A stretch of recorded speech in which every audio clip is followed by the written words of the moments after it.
গণহত্যা ও মানবতাবিরোধী অপরাধের অভিযোগে সাবেক প্রধানমন্ত্রী শেখ হাসিনা সহ ১০ জনের বিরুদ্ধে আন্তর্জাতিক অপরাধ ট্রাইব্যুনালে তদন্ত সংস্থায় আবেদন করা হয় বুধবার। কোটা সংস্কার আন্দোলনে নিহত সাভারের নবম শ্রেণীর শিক্ষার্থী আরিফ আহমেদ সিয়ামের বাবা মোহাম্মদ বুলবুল কবির এ আবেদন করেন। বৈষম্যবিরোধী ছাত্র আন্দোলন চলাকালে গত ১৫ই জুলাই থেকে ৫ আগস্ট পর্যন্ত গণহত্যার বিষয়ে অভিযোগ তদন্ত শুরু করেছে আন্তর্জাতিক অপরাধ ট্রাইব্যুনাল তদন্ত সংস্থা।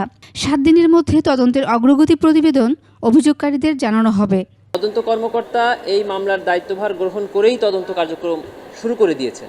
র্যাবের হেলিকপ্টার থেকে ছোড়া গুলিতে রাজধানীর মোহাম্মদপুরের শিক্ষার্থী জুবাইদ হোসেন ইমন নিহতের ঘটনায় সাবেক প্রধানমন্ত্রী শেখ হাসিনা সহ ১৬ জনের নামে মামলা হয়েছে। আদালত বাদীর জবানবন্দি গ্রহণ করে মোহাম্মদপুর থানা পুলিশকে এজাহার হিসেবে গ্রহণের নির্দেশ দেন। ওনারা সংশ্লিষ্ট থানায় তথা মোহাম্মদপুর থানায় কয়েকবার গিয়েছিল সেটা মামলা হিসেবে রুজু করার জন্য। ওখান থেকে অপারগতা প্রকাশ করে থানা সেটআপ ঠিক নাই বলে তাদেরকে ঘুরানো হয়েছে। তার বাধ্য হয়ে তারা আজকে আমাদের মাধ্যমে এসে মহানগর আমার সিএমএম আদালতে ৯ নম্বর কোর্টে রাজেশ স্যারের কোর্টে আমরা সিএর মামলা একটা ফাইল করি।